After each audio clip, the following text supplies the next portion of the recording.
Good morning, good morning, good morning, good morning, good morning, a very good morning all of you. Good morning Shiv ji. Shiv ji, चलो नाम की शुरुआत बहुत अच्छी हुई है। सोनिया, प्रियंका, संजय, गौरव, राहुल, रिया, लक्ष्मी, विकास, आदर्श, संजय, राहुल, प्रभास, सतीश, धर्म, धर्म, Dharm, sorry, Dharm, Akash, Sanjay, Vikas, Aniket, Gopal, Satish, Raja, Shikhar, Pawan, Priya, Pooja, Alok, Aradhana, Nidhi, Deepika, Kirti, Ashmita, Varsha, Shikha, Himanshi, Neha, Parul, Tannu, Rahul, Anil Yadav, Dharmendra, Tushar, Varun, Sandhya, Divya, Durgesh, Ekta, Sagar, Dharmendra, Anchal, Anish, Anil Yadav, Anjesh, Nirmal. A very good morning all of you. Good morning, good morning, good morning, a very good morning. क्या हाल है भाई आप सभी के? बढ़िया, फर्स्ट क्लास, शानदार, जानदार, एकदम झकास है। तो हम लोग पढ़ रहे थे डाइस चैप्टर, और आप जानते हैं कि आज डाइस चैप्टर का लास्ट डे है और आज हम डाइस चैप्टर की संपूर्ण सेवा समाप्त कर देंगे, है ना। और बहुत ही मजेदार तरीके से हम इस चैप्टर को खत्म कर रहे हैं। डाइस चैप्टर को हमने सबसे पहले केस फर्स्ट पढ़ा था, फिर हमने केस सेकंड पढ़ा, थर्ड पढ़ा, फोर्थ पढ़ा, है ना। 4 केसेस हमने पढ़े। ओपन डाइस की भी हमने ढेर सारी प्रैक्टिस कर ली है बहुत अच्छे से। पहले 1 फिगर क्वेश्चन किए, फिर 2 फिगर, फिर मोर देन 2 फिगर, फिर ओपन डाइस, है ना। जब हमने क्लोज डाइस को सॉल्व किया तो क्लोज डाइस को सॉल्व करने के 3 method, 1 common, no common trick, 1 common trick, 2 common trick. Open dice को सॉल्व करने की 2 ट्रिक, है ना। कौन कौन सी दोनों ट्रिक है? कौन कौन सी दोनों ट्रिक है ओपन डाइस को सॉल्व करने की? जी मेथड और अल्टरनेट मेथड, ठीक है। हाँ जी। अच्छा, उसके बाद हमने ऑप्शन एलिमिनेशन ट्रिक सीखी कि कोई भी दो अपोजिट सरफेस ना तो कभी एक साथ दिख सकती है और ना कभी एक साथ छिप सकते हैं। दूसरा जो ऑप्शन एलिमिनेशन ट्रिक था बेटा, वो था रोटेशन मेथड। तो ओपन फिगर में जो नंबर्स की रोटेशन होती है, फोल्ड होने पर भी वही रोटेशन सेम रहती है, लेकिन जो छोटे छोटे ट्राइंगल्स वाली रोटेशन थी वो रोटेशन पलट जाती है। ये मैंने आपको प्रैक्टिकल करके भी दिखाया था। ढेर सारे क्वेश्चंस का मैंने आपको रियल, है ना, आपको रियल में प्रैक्टिकल करके दिखाया, ताकि आप डाइस को एकदम प्रैक्टिकली फील कर सकें, ठीक है। तो बहुत सारी चीजें हमें रटने की जरूरत नहीं है, क्योंकि हमने वो प्रैक्टिकली समझी हैं, ठीक है। हाँ जी, इस चैप्टर में ढेर सारे क्वेश्चन मैंने आपको कराए भी थे और प्रैक्टिकली समझाए भी हैं, ठीक है। प्रैक्टिकल बाकायदा आपको सब करके दिखाया है मैंने। तो हम लोग पढ़ रहे थे ओपन डाइस, और ओपन डाइस की हमने काफी क्वेश्चंस की प्रैक्टिस भी कर ली है। बताओ टोटल अभी तक कितने क्वेश्चन हम सॉल्व कर चुके हैं? टोटल नंबर ऑफ क्वेश्चंस बता दो फटाफट से। टोटल नंबर ऑफ क्वेश्चंस, हाँ जी।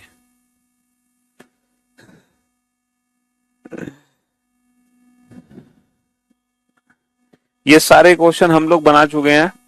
देखो, ये क्वेश्चन मैंने आपको प्रैक्टिकल करके भी समझा दिया है ना। ये जो क्वेश्चन है इसका मैंने आपको प्रैक्टिकल करके भी समझाया है कि ये जो नंबर्स की रोटेशन आपको क्लॉकवाइज है, फोल्ड होते ही ये रोटेशन हमें एंटी क्लॉक दिखाई देती है, जस्ट रिवर्स दिखाई देती है ना। हाँ जी, जस्ट रिवर्स दिखाई देती है। टोटल 59 क्वेश्चन कंप्लीट हुए हैं। 59, ये कौन सा डेटा है 59 का? 60 भी नहीं करे मैंने, 59 करे हैं। अच्छा, जो क्वेश्चन नंबर शायद 59 था उसको मैंने एज ए होमवर्क आपको बोला था, है ना। ये था ना क्वेश्चन नंबर 59। मैंने कहा था कि भैया घर से कर लो ये क्वेश्चन, ठीक है। ये होमवर्क मैंने दिया था और आपने देखा भी होगा कि ये वाली फिगर नहीं बन सकती है, बाकी तीनों फिगर हमें दिख सकती है, ठीक है। देखो, एग्जाम में इसको हमें इस तरीके से समझना है कि जब ये पिक्चर फोल्ड होगी ना, जैसे ये वाली जो फिगर है, ये जब फोल्ड होगा, ये जब फोल्ड होगा डाइस बनेगा ना, तो जब ये इससे टच होगा ना तो ये एंटी क्लॉक रोटेट हो जाएगा। तो ये इससे इस प्रकार टच होगा, लाइक दिस, ऐसे। देखो, ये जो है ऐसे है, ये ऐसे खड़ा हो गया। फिर जब ये ऊपर टच होगा तो दोबारा ये जो पिक्चर ऐसे है, ये दोबारा एंटी क्लॉक रोटेट हो जाएगी। दोबारा एंटी क्लॉक रोटेट होगी तो ये ऐसे दिखाई देगी, देखो ऐसे। और फिर जब और ऊपर जाएगी तो और एंटी क्लॉक रोटेट होगी तो ये ऐसे दिखाई देगी, लाइक दिस। ऐसे ये फिगर नीचे की तरफ आएगी। जब ये फिगर नीचे आएगी तो ये ऐसे दिखेगी, और ये और इससे नीचे टच होगी तो ये ऐसे दिखेगी, और इससे नीचे टच होगी तो अब ये ऐसे दिखेगी। इसको नीचे घुमाते जाओ, इसको ऊपर घुमाते जाओ, ठीक है। हाँ जी, चलिए साहब,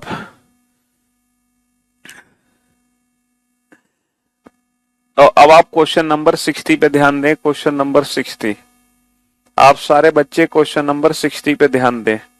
ये आपके सामने एक डाइस नहीं है, ये डाइस नहीं है, ये सिलेंडर है बेटा, जिसमें टोटल 8 सरफेस हैं, है ना। 6 सरफेस तो चारों तरफ है, और एक सरफेस ऊपर है और एक सरफेस नीचे है।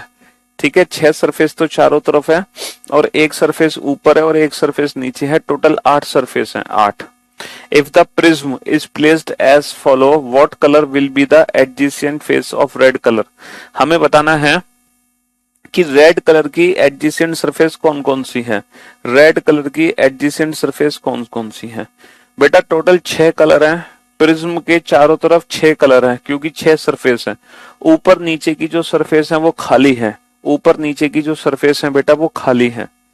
ठीक है, हाँ जी, आपको बताना है जो रेड कलर है उसके आसपास कौन कौन सी सरफेस है। ठीक जी,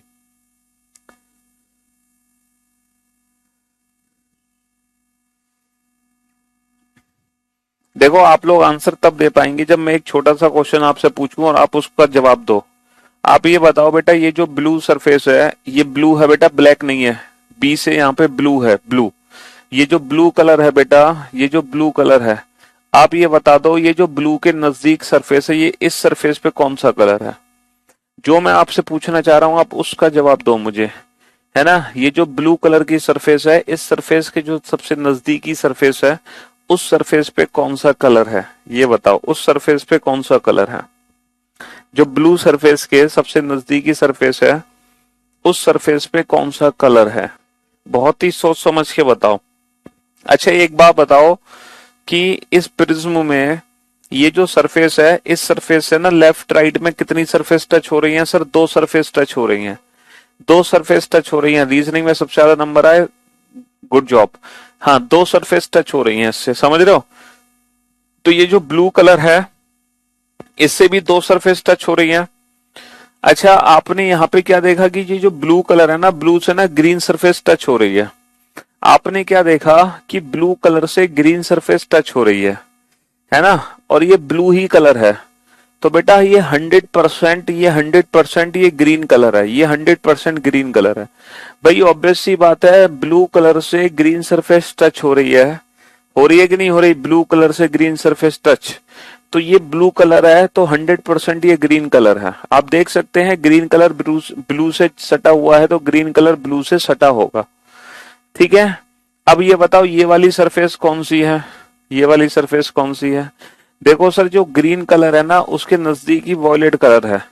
सर ग्रीन कलर के नजदीकी वॉयलेट कलर है, तो ये वाली सरफेस 100% वॉयलेट है। आप पहले तो इस कंसेप्ट को अच्छे से समझो कि ये ग्रीन और ये वॉयलेट क्यों है। आप इस चीज को अच्छे से समझो।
हाँ जी। तो मेरे भाई मेरे दोस्त आप ये बात बहुत अच्छे से समझ चुके हैं कि ये जो ब्लू कलर है इसके नजदीकी ग्रीन कलर है, तो ये इसके नजदीकी ग्रीन कलर हो गया, ग्रीन के नजदीक वॉलेट, तो ये वॉलेट कलर हो गया। अब ये कौन सा कलर बच गया? ये 100% रेड कलर बच गया। और रेड के नजदीकी कलर कौन कौन से हैं? Wallet and orange. तो हमारा आंसर आ गया वॉलेट एंड ऑरेंज। कहानी खत्म। बस इतना सही प्रश्न है और इससे ज्यादा क्वेश्चन है ही नहीं। ठीक है। हाँ जी, सिर्फ इतना ही प्रश्न है ये, इससे ज्यादा का प्रश्न नहीं है। और मैं आपको देखो मैं समझाता हूं, मैं समझाने की कोशिश करता हूं। देखो कुछ इस तरीके से है। ये रहा, ये मेरे पास जो डिवाइस है ये मतलब ये प्रिज्म समझो इसको। इसमें भी टोटल कितनी सरफेस है? 8। एक सरफेस, दो सरफेस, तीन सरफेस, चार सरफेस, पांच, छह। छह तो ये हो गई बेटा, एक ऊपर एक नीचे। ठीक है। हाँ जी।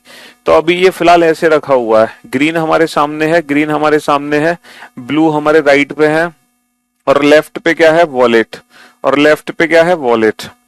यहाँ पर कोई वन कॉमन ट्रिक या टू कॉमन ट्रिक नहीं लगेगी बेटा, यहाँ पे हमें कॉमन सेंस अप्लाई करना है। ठीक है। अब मुझे इसको ऐसे देखना है कि मेरे सामने येलो आ जाए, मेरे सामने येलो आ जाए, येलो मेरे सामने आ गया, लेकिन मुझे राइट हैंड साइड पे ब्लू लेना है। तो राइट हैंड साइड पे अगर मुझे ब्लू लेना है तो इसको मुझे पलटना होगा, इसको मुझे पलट के दिखाना होगा आपको। येलो आपके सामने है, राइट हैंड साइड पे ब्लू है। हालांकि ब्लू पहले सीधा लिखा हुआ था, वो ब्लू उल्टा हो गया, लेकिन आप चिंता मत करो क्योंकि ये ब्लू का मतलब है कलर, ये कलर है यहाँ पे कलर। तो येलो मेरे सामने है, ब्लू मेरे राइट में है, और ऑरेंज मेरे लेफ्ट में है। तो बिल्कुल परफेक्ट यही शेप है। तो बेटा देखो मैंने आपसे क्या समझाया? येलो आपके सामने, ब्लू आपके राइट में, ऑरेंज आपके लेफ्ट में। तो मैंने क्या बताया? ब्लू के नजदीक क्या है? ग्रीन, क्योंकि यहां से ग्रीन है। देखो यहां देखो, ब्लू के नजदीकी क्या है? ब्लू के नजदीकी ग्रीन है। ग्रीन के नजदीकी क्या है? वॉलेट। ग्रीन के नजदीकी वॉलेट। देखो ग्रीन के नजदीकी वॉलेट है। अब ये बचा कौन सा कलर? यहाँ पे रेड कलर बचा। अब बता रेड के नजदीकी कौन कौन से हैं? Wallet and orange. ठीक है। हाँ जी। चलिए नेक्स्ट क्वेश्चन का आंसर दीजिए। बेटा अभी लैंग्वेज बेस्ड वाले क्वेश्चन शुरू नहीं हुए, अभी भी लैंग्वेज बेस्ड वाले क्वेश्चन शुरू नहीं हुए हैं। ठीक है जी। Hello sir, my daughter tells me that Piyush sir never reply my any doubts, how to understand her that million student live, that's the reason. आपकी डॉटर, ओ कितने इयर्स की है वो, और वो किस क्लास में है, किस एग्जाम की प्रिपरेशन कर रहे हैं? हम्म। क्यों भाई? और ये बात तो देखो ठीक है, बहुत सारे कमेंट्स हैं। हाँ मिलियंस कमेंट्स हैं, लाखों कमेंट आते हैं हमारे पास। अब लाखों तो नहीं, मतलब हजारों की तादाद में भी अगर कमेंट है तो वो नहीं दिखाई देता हमें हर किसी का कमेंट। हाँ जी। क्या है डाउट? पूछें, अभी पूछें, अभी हम आपके डाउट का ही रिप्लाई देंगे। चलिए चलिए चलिए चलिए फटाफट से। बेटा एक सिंगल क्वेश्चन मैंने बोला है तुम अपने घर पे प्रैक्टिकल करो, तुम उसी को नहीं कर पा रहे हो हैं? बाकी तो सारे क्वेश्चन मैंने घर पे प्रैक्टिकल आपको खुद ही प्रैक्टिकल करके दिखाए। क्यों भाई? ये बेटा ये जो क्वेश्चन है ना, ये क्वेश्चन ये क्वेश्चन क्लोज डाइस का ही है, ओपन डाइस का नहीं है। ठीक है जी। A clock is swaying time of 3 p.m. What will be the time after the hourly needle turn 180 degree? अरे मेरे भाई जब घंटे की सुई 180 डिग्री चलेगी तो घंटे की सुई बताओ आधा डिग्री, 1 मिनट में आधा डिग्री चलती है, तो आधा डिग्री चलने में 1 मिनट, समझ रहे हो? अगर क्लॉक चैप्टर आपने पढ़ा है तो वहां से कंसेप्ट निकाल लो। 1 डिग्री चलने में 2 मिनट, तो 180 डिग्री चलने में 360 मिनट, तो 360 मिनट आप ऐड कर लो टाइम उसमें। ठीक है। हाँ जी।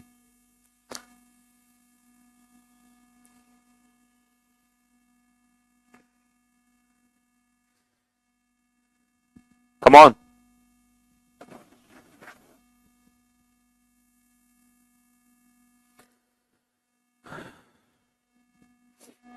दोनों सुइयों के बीच का कोण नहीं दे रखा बेटा, वो 180 डिग्री।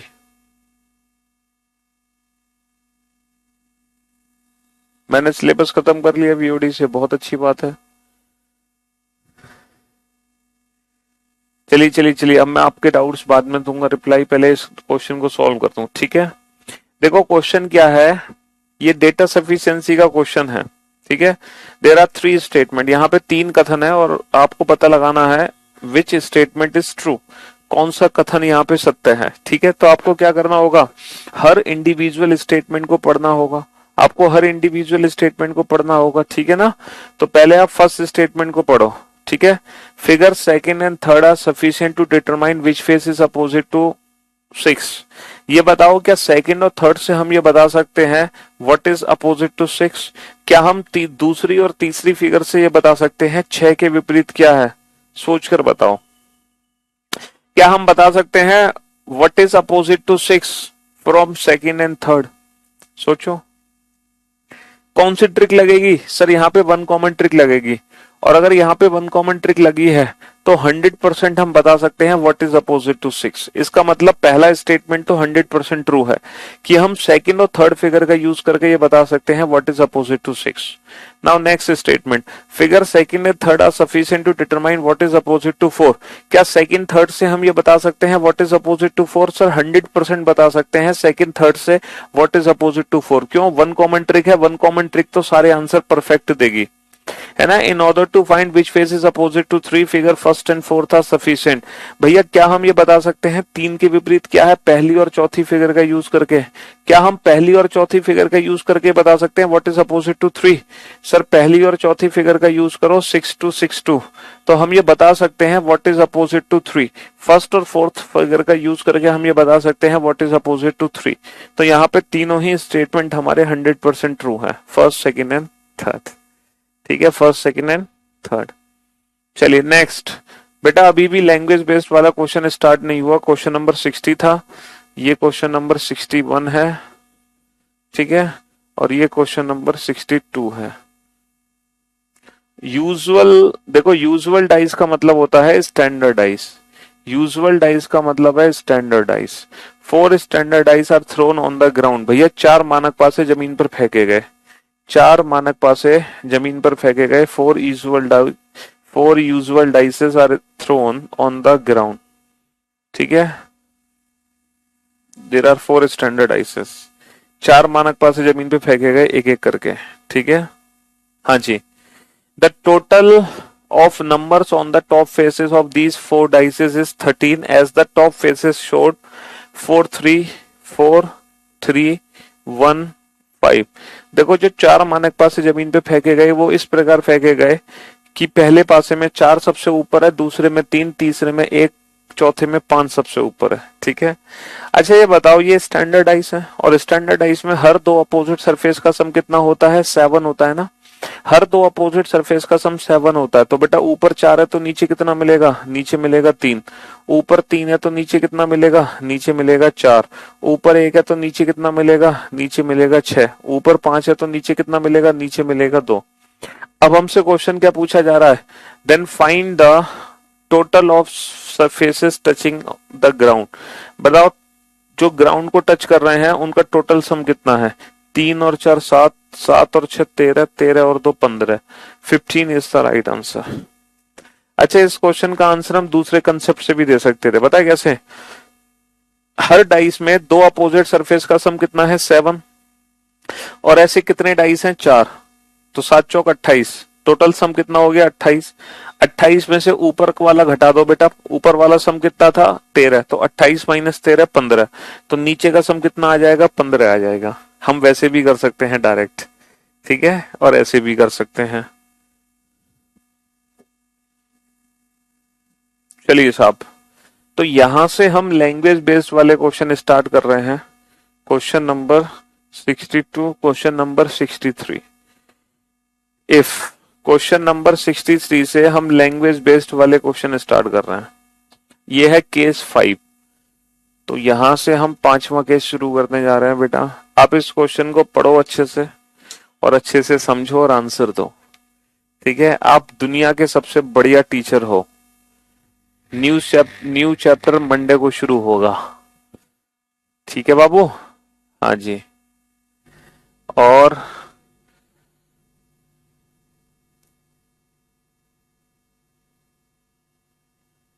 इटावा में भी बजे दिया करो, बुक सेलर के पास बुक करते हैं। इटावा में भी भेज दिया करो। अच्छा, तो आप ऑफ ऑनलाइन देख लो बाबू।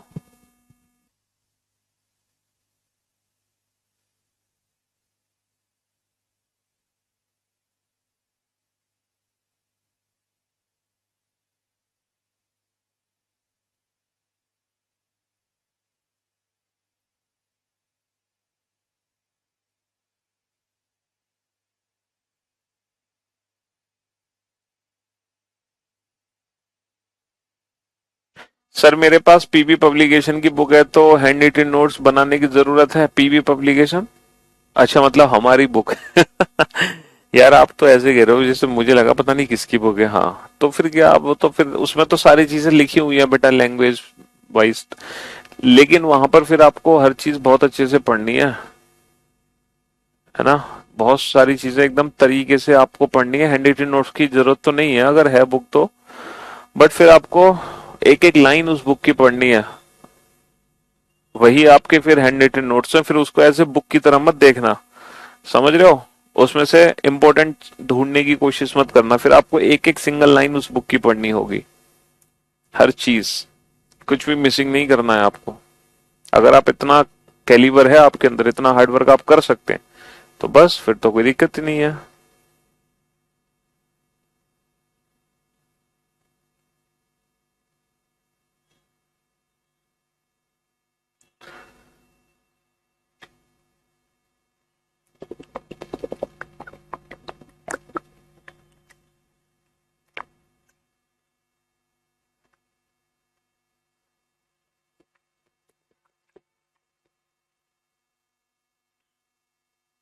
आपकी स्माइल पर फिदा हो गए, पढ़ाई पे नहीं हुए हैं।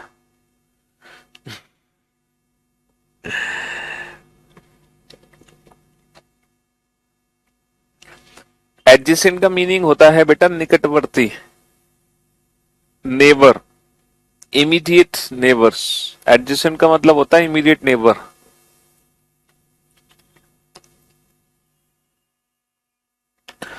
हमसे मिलने के लिए बेटा आपको कोई ना कोई गवर्नमेंट जॉब लेनी पड़ेगी, कोई ना कोई गवर्नमेंट एग्जाम आपको क्लियर करना होगा। फिर आप मुखर्जी नगर आइए, दिल्ली मुखर्जी नगर, हम आपका स्वैग से स्वागत करेंगे, समझ रहे हो, है ना। आपको जितने भी आज तक उधारे नाम मिले होंगे, आपके सारे उधारे नाम देंगे आपको हम, ऐसा सोचना भी मत।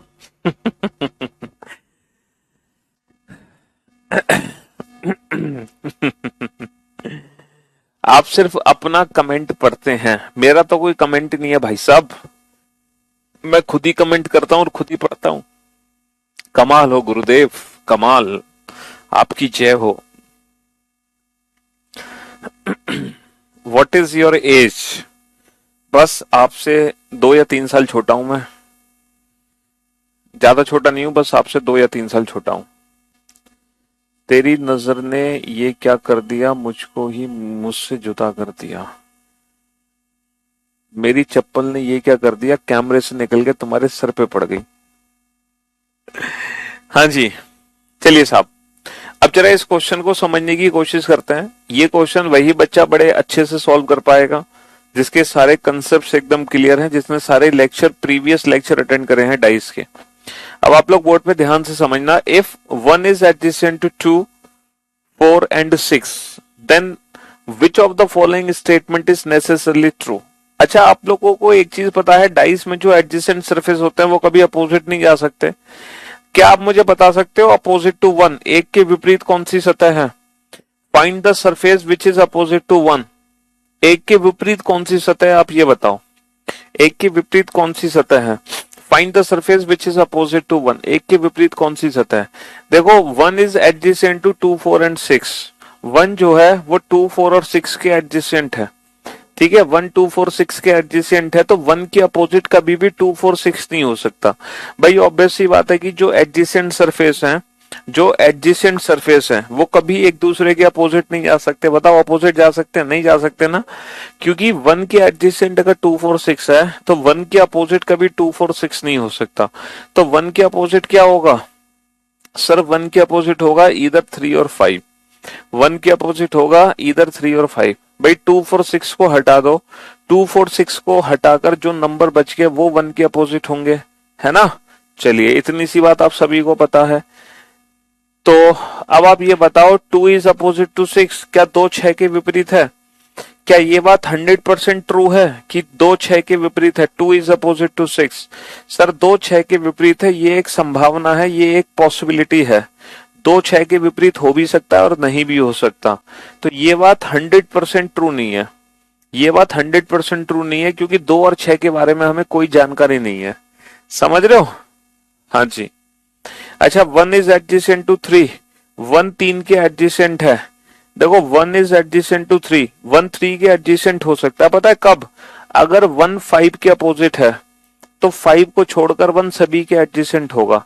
अगर 1 5 के अपोजिट है तो 1 3 के एडजेसेंट हो सकता है।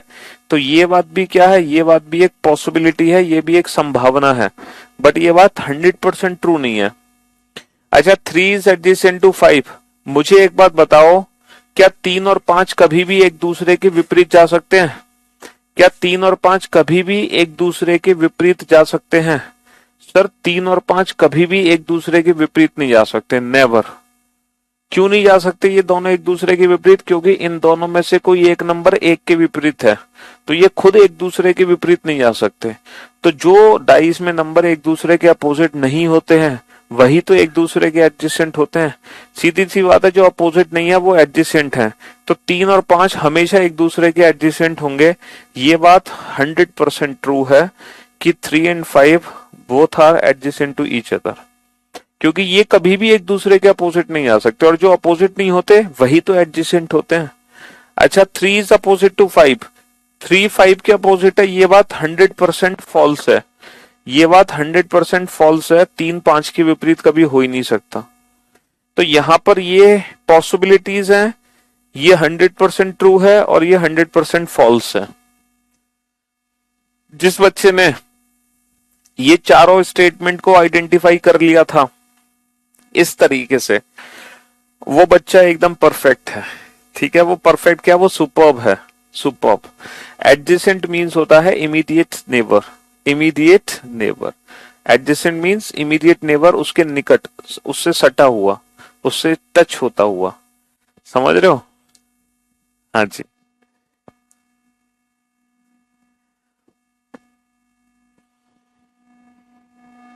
चलिए next question number 64। Question number 64।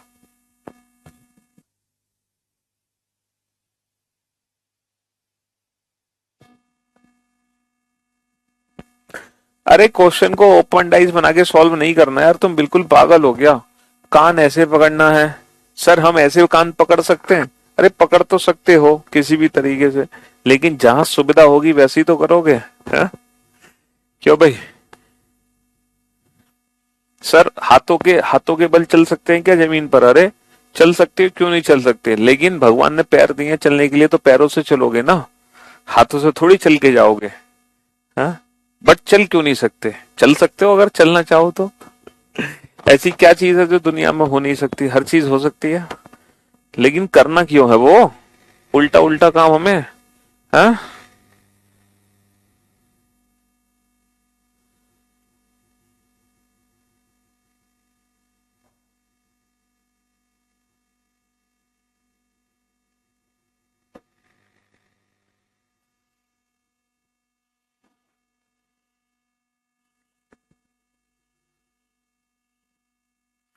If 1 is opposite to 5 and if 1 is opposite to 5, if 1 is opposite to 5, 2 is opposite to 3, 2 is opposite to 3। अच्छा आप एक बार बताओ 1 5 के अपोजिट है, 2 3 के अपोजिट है, ठीक है? तो ये बताओ 4 किसके अपोजिट होगा? सर 4 अपोजिट होगा, 4 अपोजिट होगा 6 के। अगर 1 5 के अपोजिट है, 2 3 के अपोजिट है, तो 4 किसके अपोजिट होगा? हैं? 4 किसके अपोजिट होगा? 4 6 के अपोजिट होगा ना, है ना? चलिए अब देखते हैं कौन सा ऑप्शन ट्रू होगा।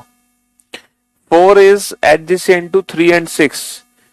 अच्छा एक बात बताओ, 4 अगर 6 के विपरीत है तो 4 3 के निकट होगा। सर ये बात 100% ट्रू है कि 4 3 के निकट है, लेकिन 4 6 के निकट है, ये बात 100% फॉल्स है।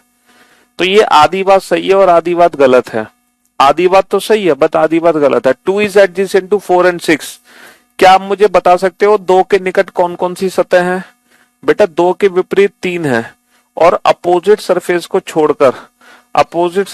छोड़कर बाकी जितनी भी सरफेस बच गई सभी 2 के निकट हैं। 2 के निकट 1 भी है, 2 के निकट 5 भी है, 2 के निकट 4 भी है, 2 के निकट 6 भी है। अपोजिट सरफेस को छोड़कर जितनी भी सरफेस बचती हैं वो सभी एडजेसेंट है। 2 इज एडजेसेंट टू 4 एंड 6, तो 2 4 और 6 दोनों के एडजेसेंट है। ये बात 100% ट्रू है, 100% ट्रू। अच्छा 4 is adjacent to 5 and 6, 4 is adjacent to 5, ये बात 100% ट्रू है और ये बात 100% फॉल्स है। तो आधी सही आधी गलत। 6 is adjacent to 3 and 4, 6 is adjacent to 3, 100% true, 100% false. तो आधी सही आधी गलत। देखो ये आधा सही आधा गलत, आधा सही आधा गलत, आधा सही आधा गलत, लेकिन ये एक ऐसा ऑप्शन है जो कंप्लीटली 100% ट्रू है, कंप्लीट ट्रू है। ठीक है, कहीं कोई दिक्कत नहीं है इसमें। Next question number 65। Question number 65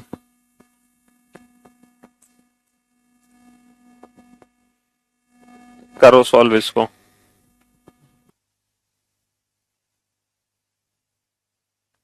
चार और 6 अपोजिट सरफेस है तो 2 के एडजेसेंट कैसे होंगी? ओहो, एक बच्चे ने कमाल का क्वेश्चन पूछा है कि सर 4 और 6 एक दूसरे के एडजेसेंट, 4 और 6 एक दूसरे के अपोजिट हैं, 4 और 6 एक दूसरे के अपोजिट हैं, तो 2 के एडजेसेंट कैसे हो गए दोनों 4 और 6? बच्चा तुम्हारे लिए तो मुझे जादू का पिटारा लाना पड़ेगा। हाँ तुम्हारे लिए तो मुझे, एक बच्चा कह रहा है 4 और 6 दोनों एक दूसरे के अपोजिट हैं, तो ये दोनों 2 के एडजेसेंट कैसे हो सकते हैं? ओके चलिए आपके लिए जादू का पिटारा हम लेके आते हैं। 4 के अपोजिट 6, 4 के अपोजिट 6 है ना बाबू, ये 4 है ना, और 4 के अपोजिट क्या है? 4 के अपोजिट क्या है बाबू? 4 के अपोजिट क्या है? 6 है ना, 4 के अपोजिट 6 है, 4 के अपोजिट 6 है। अब ये बताओ आप 2 को कहां रखोगे? ये 4 है, 4 के अपोजिट 6 है, आप 2 को कहां रखोगे बाबू? या तो आप 2 को यहां रखोगे, या तो यहां रखोगे, या तो यहां रखोगे, या यहां रखोगे। इन चारों में से तो कहीं ना कहीं 2 होगा, और 2 को आप कहीं भी रखो वो 100% 4 के भी एडजेसेंट होगा, 6 के भी एडजेसेंट होगा। 2 को यहां रखो, 4 के भी एडजेसेंट है, 6 के भी एडजेसेंट है। 2 को यहां रखो, 4 के भी एडजेसेंट है और 6 के भी एडजेसेंट है। फॉर योर काइंड इंफॉर्मेशन, जैसे ये 6 है, इसके अपोजिट क्या है? 4। तो अपोजिट वाली सरफेस को छोड़कर, अपोजिट वाली सरफेस को छोड़कर ये जो 6 है ना, ये बाकी सबसे टच में आ जाएगा। 6 1 के भी टच में होगा, 6 2 के भी टच में होगा, 3 के भी टच में होगा और 5 के भी टच में होगा, लेकिन कभी भी 4 के टच में नहीं होगा। तो डाइस में एक अपोजिट सरफेस होती है, बाकी जो 4 सरफेस बचती हैं वो उसकी एडजेसेंट सरफेस होती हैं। समझे? हाँ जी चलिए साहब, तो अब इस क्वेश्चन का आंसर तो, और गलती बिल्कुल नहीं होनी चाहिए आपकी।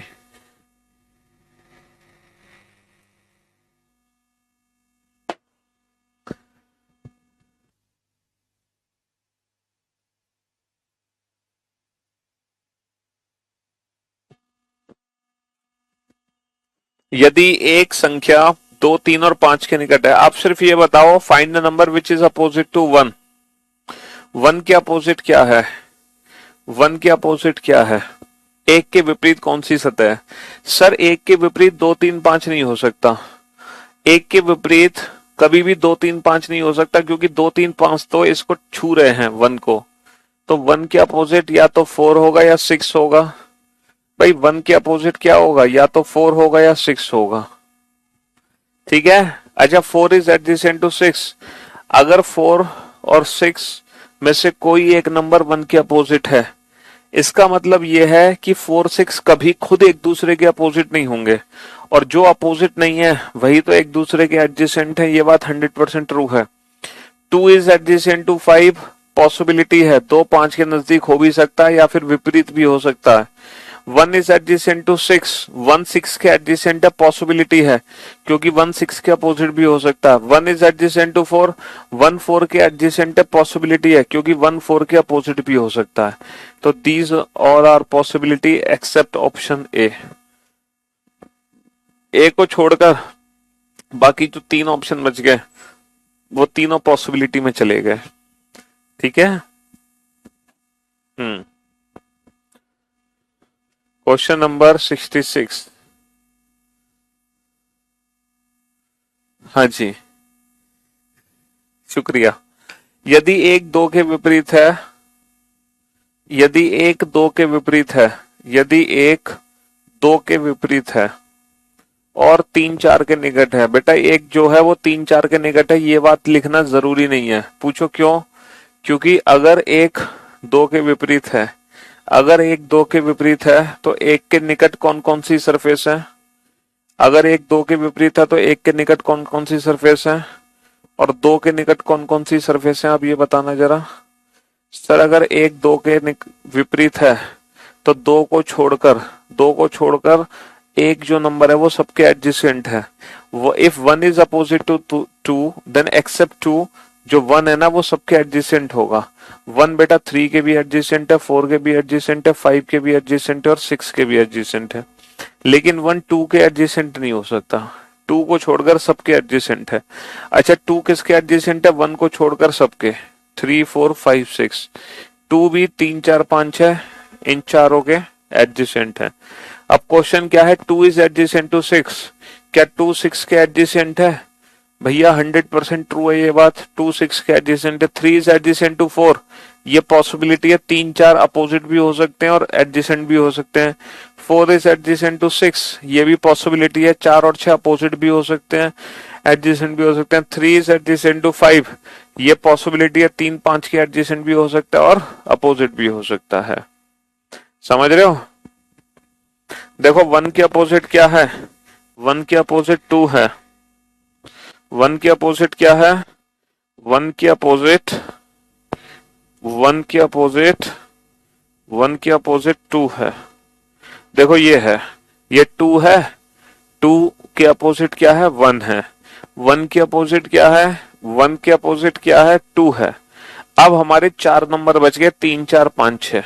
देखो 1 के अपोजिट क्या है? 1 के अपोजिट 2 है। अब हमारे 4 नंबर बच गए, 3 4 5 6। ये जो 3 4 5 6 है ना, ये इन चारों में से कोई भी हो सकते हैं, 3 4 5 6। लेकिन 3 4 5 6 1 को भी टच कर रहे हैं, 3 4 5 6 बेटा 2 को भी टच कर रहे हैं। अब हमने पहला ऑप्शन तो ये तो 100% ट्रू है, 2 इज एडजेसेंट टू 6। बेटा 6 जो होगा वो इन चारों में से कहीं एक होगा, तो 6 बेटा 100% 2 को टच करेगा, तो पहला ऑप्शन 100% ट्रू है। 3 इज एडजेसेंट टू 4, देखो 3 4 के एडजेसेंट, देखो 1 और 2, 2 के विपरीत क्या है? 1 है, 1 और 2, अब बच गए 3 4 5 6। तो जो 3 4 है, जो 3 4 है वो 3 4 एक दूसरे के एडजेसेंट भी हो सकते हैं और 3 के अपोजिट 4 भी हो सकता है, 3 के अपोजिट 4 भी हो सकता है। जरूरी थोड़ी है 3 4 5 6 ऐसे लिखा हो सकता है 3 5 4 और 6 लिखा हो। तो 3 और 4 एक दूसरे के अपोजिट भी हो सकते हैं, 3 और 4 एडजेसेंट भी हो सकते हैं। ठीक है। 4 इज एडजेसेंट टू 6 देखो 3 4 5 6 तो 4 6 एडजेसेंट भी हो सकते हैं, 4 6 अपोजिट भी हो सकते हैं। ठीक है, इसीलिए बाकी के तीनों ऑप्शन पॉसिबिलिटी में चले गए। ठीक है। Next question number 67। मैंने बोला था ना बेटा डाइस के तो मैं इतने क्वेश्चन क्लास में करा दूंगा कि अलग से एक भी क्वेश्चन की प्रैक्टिस की रिक्वायरमेंट नहीं है। इतने ढेर सारे क्वेश्चन हम क्लास में ही कर लेंगे डाइस के। तो करो कॉल।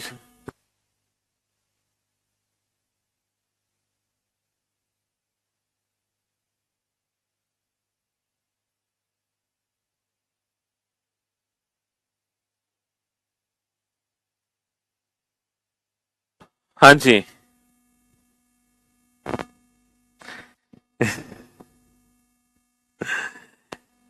इफ यदि दो तीन के विपरीत है, बेटा यदि दो तीन के विपरीत है, तो मुझे एक बात बताओ, दो के निकट कौन कौन सी सरफेस है? दो के निकट, तीन को छोड़कर सभी दो के निकट है। तीन को छोड़कर, एक दो तीन चार पांच छह, एक चार पांच छह। तीन के निकट कौन कौन सी सरफेस है? तो दो को छोड़कर सभी तीन के निकट है। दो को छोड़कर सभी तीन के निकट है, एक चार पांच छह। एक चार पांच छह। तो मेरे भाई मेरे दोस्त, one is opposite to five. क्या एक पांच के विपरीत है? देखो, एक और पांच एक दूसरे के विपरीत हो भी सकते हैं और नहीं भी हो सकते, पॉसिबिलिटी है। चार छह के विपरीत है, चार छह के विपरीत है, ये भी पॉसिबिलिटी है, ये विपरीत भी हो सकते हैं और एक दूसरे के निकट भी हो सकते हैं।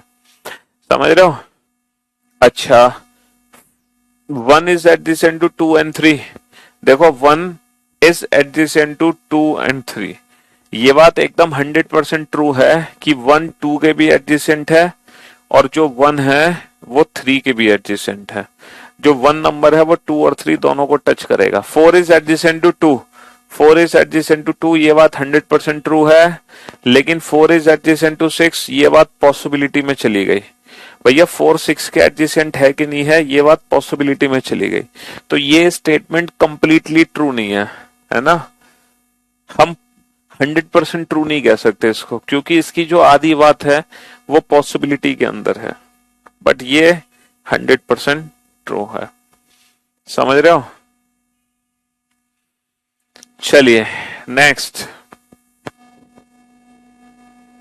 Question number 68। पढ़ो इंफॉर्मेशन को, ये क्या लिखा है।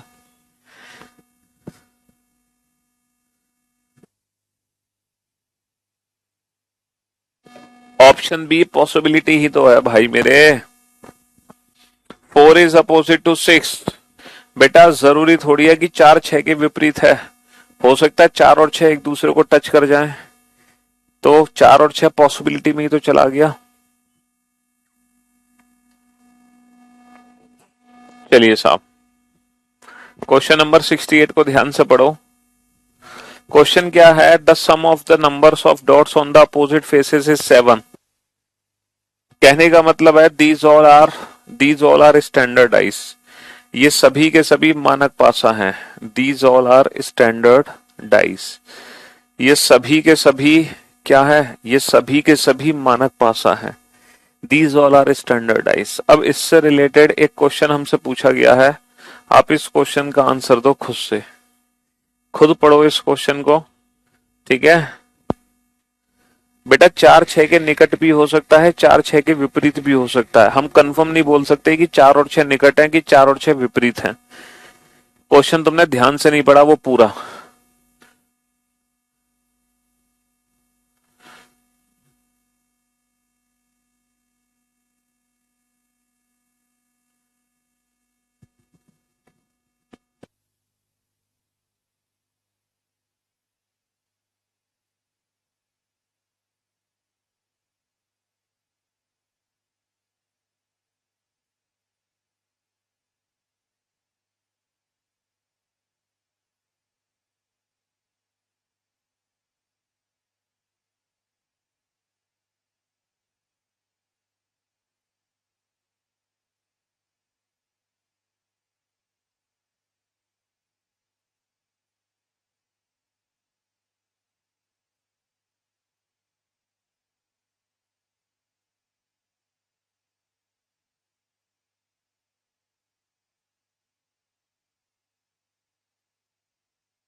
हाँ जी। अब देखो क्वेश्चन क्या है, इस क्वेश्चन को ध्यान से समझना। If the dice first second and third have, even number of dots on their bottom faces. देखो ये क्या कह रहे हैं कि जो फर्स्ट सेकंड और थर्ड डाइस है, ये पहला डाइस है, ये दूसरा डाइस है और ये तीसरा डाइस है। If the dice first second and third have even number of dots on their bottom faces, इनके जो बॉटम फेस है ना, जो निचली सतह है, उनपे जो नंबर ऑफ डॉट्स हैं बेटा वो इवन है। जो पहला दूसरा तीसरा पासा है, समझ रहे हो, इनकी जो बॉटम सरफेस है ना, उस पे जो नंबर ऑफ डॉट्स है ना वो इवन है, इवन नंबर ऑफ डॉट्स है। इसका मतलब यह है एक पासे में बेटा 6 डॉट हैं, 1 dot, 2 dot, 3 dot, 4 dot, 5 dot, 6 dot. इसमें से इवन नंबर ऑफ डॉट्स कौन सी है? इवन है 2 4 6। इसमें से ऑड नंबर ऑफ डॉट्स कौन सी है? ऑड है सर 1 3 5। तो और आप जानते हो दीज ऑल आर स्टैंडर्डाइज, ये सभी मानक पासा है। तो मानक पासा होने का मतलब है कि 5 के विपरीत 2 है, 6 के विपरीत 1। तो भैया 5 2 6 1 बचा क्या? 3 4। तो बेटा ऊपर नीचे 3 4 आएगा, ऊपर नीचे 3 4 आएगा। और उसमें से जो इवन नंबर ऑफ डॉट्स है ना, जो इवन नंबर ऑफ डॉट्स है वो क्या है? इवन नंबर ऑफ डॉट्स है नीचे। तो बेटा 5 2 6 1 बचा 3 4, 3 4 में इवन क्या है? 4, तो 4 नीचे।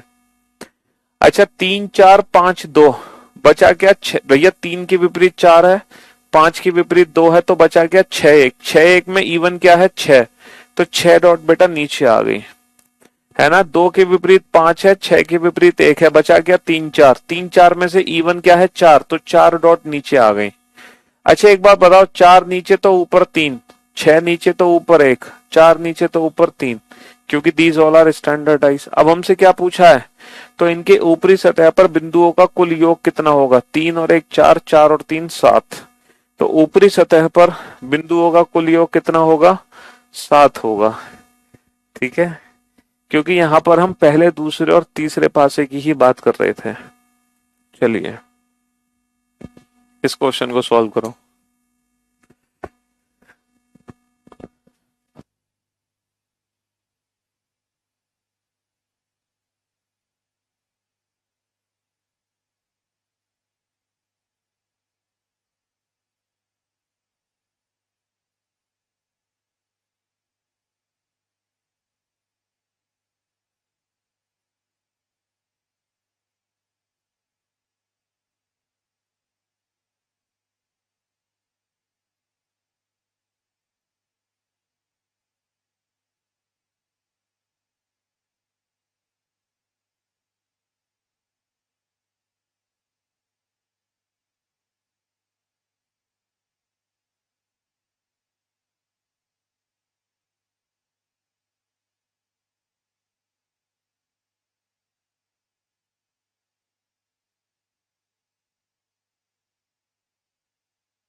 हाँ जी, अब क्वेश्चन क्या है बेटा?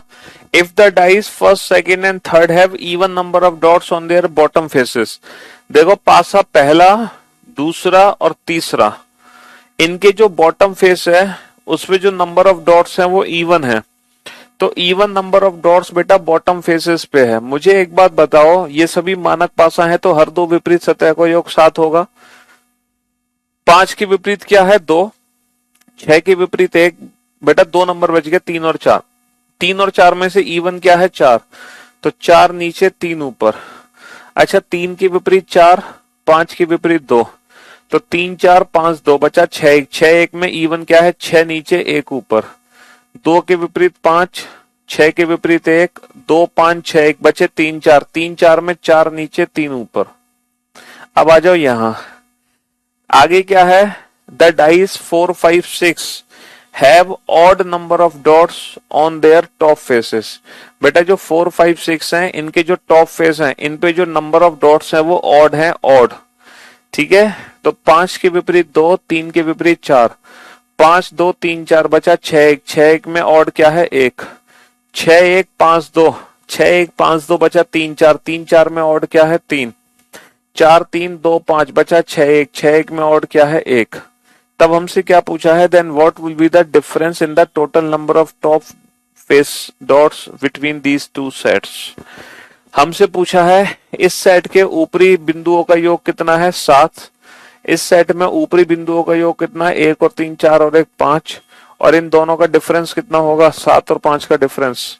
7 और 5 का डिफरेंस होगा 2। 7 और 5 का डिफरेंस कितना होगा 7 और 5 का डिफरेंस होगा 2।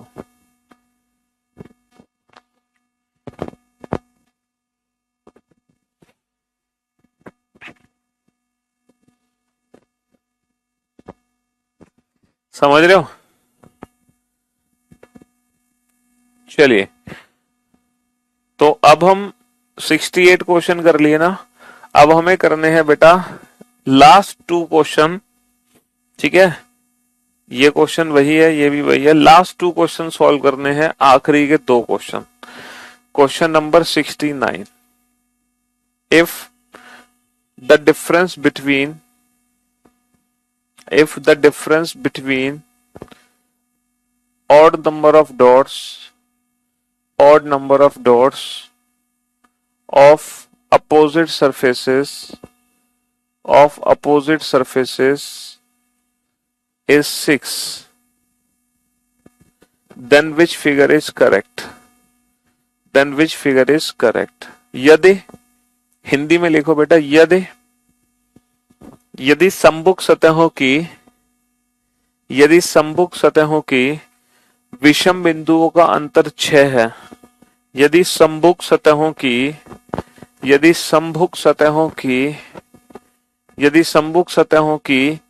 विषम बिंदुओं का अंतर 6 है, तब इनमें से कौन सी आकृति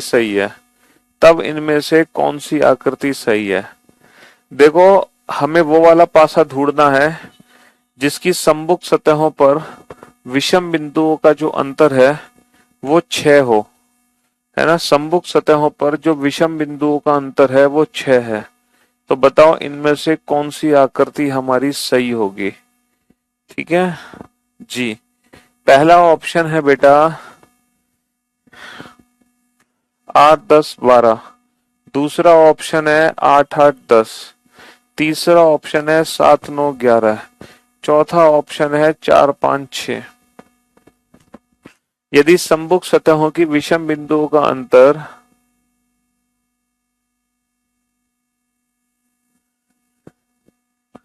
समभुज सतहों की विषम बिंदुओं का अंतर 6 है, तो इनमें से कौन सी आकृति सही है। देखो, वैसे इस क्वेश्चन का आंसर ना, अगर आप क्वेश्चन की लैंग्वेज को ध्यान से पढ़ते हो तो मुश्किल से 2 सेकंड लगेंगे आपको सही विकल्प का चयन करने में।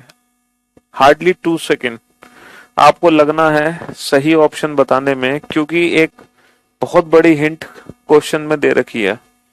पता है क्या हिंट दे रखी है? हिंट पता है क्या दे रखी है? If the difference between odd number of dots, यानी कि डाइस पे जो भी डॉट्स बनी है वो ऑड नंबर ऑफ डॉट्स है। डाइस में जो भी डॉट्स बनी है बेटा वो ऑड नंबर ऑफ डॉट्स हैं, ऑड। यानी कि इवन नंबर ऑफ डॉट्स तो हो ही नहीं सकती। इवन नंबर ऑफ डॉट्स तो डाइस में हो ही नहीं सकते। अगर हम इस क्वेश्चन की लैंग्वेज को ध्यान से पढ़ें तो लैंग्वेज पढ़ के मुश्किल से 2 सेकंड लगेंगे आंसर देने में, क्योंकि पासे पे जो भी डॉट्स बनी है वो ऑड नंबर ऑफ डॉट्स बनी है। ऑड नंबर ऑफ डॉट्स कौन कौन सी होती हैं? ऑड नंबर ऑफ डॉट्स होती हैं 1 3 5 7 9 11। अगर एग्जाम में ऑड नंबर ऑफ डॉट्स आएंगी तो हमें ये वाली डॉट्स एज्यूम करनी है। अगर एग्जाम में ऑड नंबर ऑफ डॉट्स आएंगी तो हमें ये डॉट्स एज्यूम करने हैं।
हाँ जी, अगर गलती से एग्जाम में ऑड डाइस आता है तो हमें जो नंबर्स एज्यूम करने हैं वो नंबर एज्यूम करने हैं 1 3 5 7 9 11।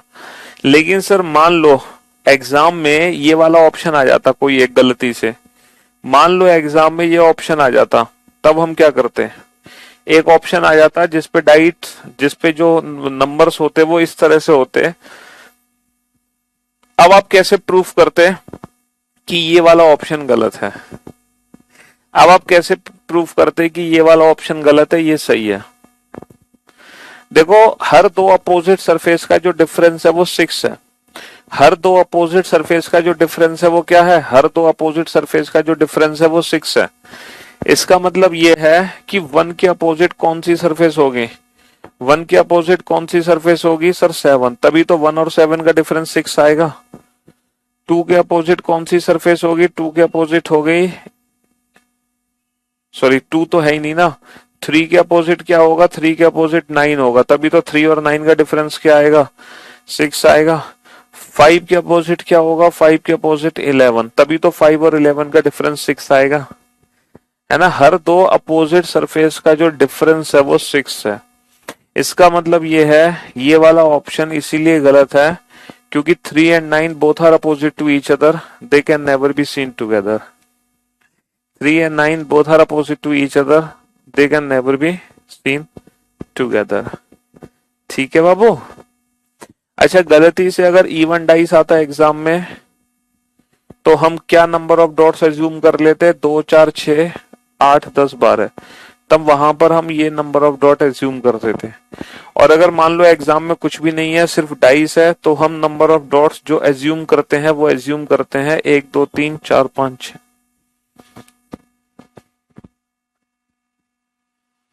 और अब इस चैप्टर का आखिरी क्वेश्चन, एक लास्ट क्वेश्चन, और उसके बाद दुनिया का हर क्वेश्चन आप डाइस चैप्टर का बना सकते हो। दुनिया का हर क्वेश्चन, अब कोई क्वेश्चन आपसे बच नहीं सकता। अगला चैप्टर इसी का नेक्स्ट पार्ट है, क्यूब एंड क्यूबॉइड, घन और घनाभ। लिखो, यदि समभुज सतहों की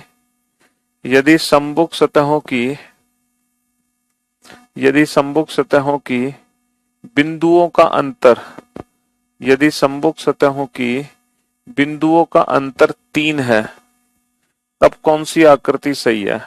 If the difference between the number of dots of opposite faces is 3, if the difference between the number of dots of opposite faces is 3, then which figure is correct? बिल्कुल उसी से मिलता जुलता क्वेश्चन है प्रीवियस क्वेश्चन से। If the difference between the number of dots of opposite surfaces is 3, then which figure is correct? देखो, विपरीत सतहों पर जो बिंदुओं का अंतर है वो क्या है? 3 है। तो कौन सी आकृति सही है? वही सेम ऑप्शन है 8 10 12, 8 8 10, 7 9 11, 4 5 6, वही सेम ऑप्शंस हैं। मेरे भाई मेरे दोस्त, यहाँ पे ना इवन डाइस का जिक्र है ना ऑड, यहाँ पे नॉर्मल डाइस है। और अगर हम डाइस की बात करते हैं तो डाइस पे जो हमारे नंबर्स होते हैं वो 1 2 3 4 5 6 लेने हैं, तो ये नंबर्स नहीं आ सकते हैं। तो ऑप्शन के हिसाब से 2 सेकंड लगेंगे आंसर देने में, ठीक है। If the difference between the number of dots of opposite surfaces is 3, then which figure is correct? But अगर सर मान लो यहाँ पर एक और ऑप्शन होता तो हम क्या करते? अगर यहाँ पे एक और ऑप्शन होता तो हम क्या करते?